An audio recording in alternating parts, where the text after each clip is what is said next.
Hello, hola, bonjour, ni hao. If you understood more than one of these greetings, chances are you may already be part of the world's bilingual population. My name is Annabelle Cardoza, and I am thrilled to be here with you today to talk about the benefits of bilingualism and why you might want to learn a second language. As a linguistics major at the University of Kansas, I have always been passionate about language and communication. However, growing up, I often struggled to maintain my own bilingualism, and I know that some of you may be facing similar challenges. The insights I'll share today about the benefits of bilingualism are grounded in scientific evidence, drawn from my research reading journal articles on the topic. Let's start with a clear definition of what bilingualism is.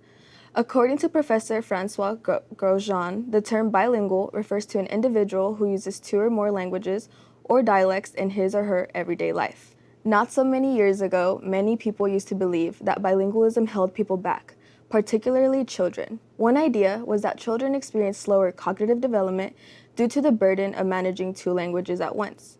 However, recent studies have shown this idea to be a myth. Recent studies have revealed that being bilingual actually enhances cognition. A cognitive advantage refers to an enhanced mental ability that allows an individual to perform certain tasks or solve problems more effectively than others. As just one example, Barak and Bialystok's 2012 study tested 104 6-year-old children on verbal and nonverbal executive function tasks to examine the effects of bilingualism on development. The results showed that all bilingual groups in the study performed equally well and even better than the monolinguals tested.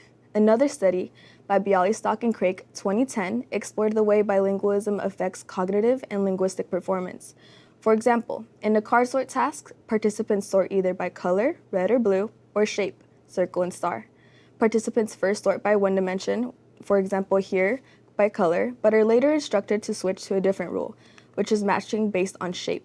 The researchers predicted that bilingual children should respond faster than monolingual children because this task taxes cognitive flexibility. The results confirmed their predictions. Contrary to popular belief, being bilingual is not a hindrance, but rather an advantage in domains that are critical for successful decision-making and problem-solving. Further research has shown that bilingualism can have a positive effect on aging and health. Dementia is a condition that affects a person's memory and clear thinking abilities. A study by Bialystok and colleagues found that bilingualism delayed the onset of dementia by 4 years. This suggests that bilingualism assists in preserving brain integrity in older age. Several studies have supported these findings, confirming that bilingualism is a beneficial factor in maintaining and preserving your brain health for years to come. Other studies have focused on how bilingualism impacts the brain. In a 2015 study, Pielistakas and colleagues examined white matter in the brains of bilinguals who acquired their second language after the age of 10. White matter refers to the brain's wires that connect different parts of our brain together and facilitate faster and more efficient signal transmission. The findings from their research indicated that bilingual speakers indeed have stronger white matter connections. Research has also found that bilingualism provides sociocultural advantages. An article by Grace Cho, 2000, investigated the potential advantages associated with maintaining a heritage language, which is a language associated with one's cultural background. This is an important issue in the United States, where many immigrant populations struggle to maintain their native languages. Data from both a questionnaire and interviews with Korean immigrants in the U.S. led Cho to argue that having strong competency in one's heritage language provided numerous sociocultural and professional benefits. In contrast, not having high competency in Korean reduces people's ability to connect with their culture and also limited their social and business opportunities. A participant in the study, Jessica, stated, "There was a time that I can distinctly remember where I wished I could study Korean in order to learn how to write correctly. When I applied for an internship job last summer here in Southern California, the company assumed that because I was Korean and spoke the language that I could also write fluently. When I explained to them that I could not, they told me they were very sorry, but they would have to turn me down because the position required someone who could fluently speak and write in a foreign language. I was utterly embarrassed and disappointed in being turned away. But more than anything, I was ashamed of the fact that I could not write in what is supposed to be my native tongue." On the other hand, Luke, a participant with high competency in Korean, stated that his Korean speaking ability not only helped him communicate with his family, but also to become more marketable in his field of business. These findings suggest that having a high degree of competency in the heritage language provides societal benefits, and that there are disadvantages to people who have not gained strong competence. Bilingualism also offers a benefit with respect to eventual earning potential. Did you know that bilingual individuals earn on average 5 to 20% more than their monolingual peers in the job market?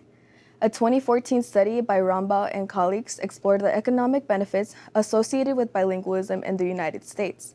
A key finding revealed that bilinguals earned about $2,800 more than English monolinguals, an amount which would be $4,496 in 2023 dollars. A 2005 study focused on investigating the economic benefits of being bilingual for U.S. college graduates. Consistent with past research, the results of the study showed a wage advantage 2 to 3% higher for bilingual college graduates compared to those without a second language. As a college student, becoming bilingual can serve as a valuable tool for accessing greater economic opportunities. Beyond the benefits I've just discussed, which come from scientific research papers, I would like to share my own personal experience as a Mexican-American bilingual in the U.S. I have experienced firsthand the immense challenges of becoming bilingual in the U.S. During my early school years, I often questioned whether I was American enough, and when I was at home, I wondered if I was Mexican enough. It felt as though I was distancing myself from my cultural heritage by not always speaking Spanish, not consistently listening to Spanish music, and not exclusively enjoying Mexican food. This cultural struggle was real. However, I realized that growing up with two identities goes beyond the language I speak. There were so many benefits that came with it. In terms of music, it meant enjoying Vicente Fernandez, mariachi, and Bad Bunny, but it also meant enjoying Taylor Swift, Bruno Mars, and AC/DC. In terms of food, during Thanksgiving, I was lucky to have both tamales, pozole, homemade tortillas, and also turkey, mashed potatoes, and sweet potato casserole. This is what the Mexican-American experience looks like. Being a bilingual has changed my life experience for the better. It's a life filled with flavor, diversity, and a blend of everything in between. I take pride in being bilingual, knowing that I may never be Mexican enough or American enough, but I will always take pride in being both.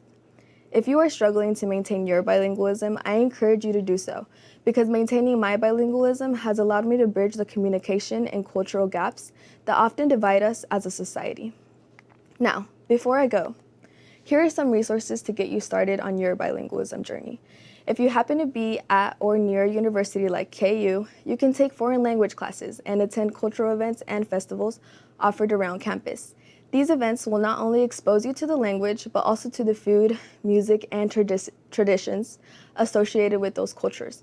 At home, you can listen to music, watch movies, and read books in the language you are learning. One of my personal favorite things to do to maintain my bilingualism is to talk with my grandparents and my family. This has strengthened my bond with them because I am better able to understand their stories and traditions. Conversations with my family in Mexico, filled with anecdotes and wisdom, provide a deeper connection to who I am and where I come from. My dual identity as a Mexican American has shaped me to be a more adaptable and open-minded individual. Embarking on the journey of learning a new language requires commitment and determination. However, the benefits that await you are invaluable.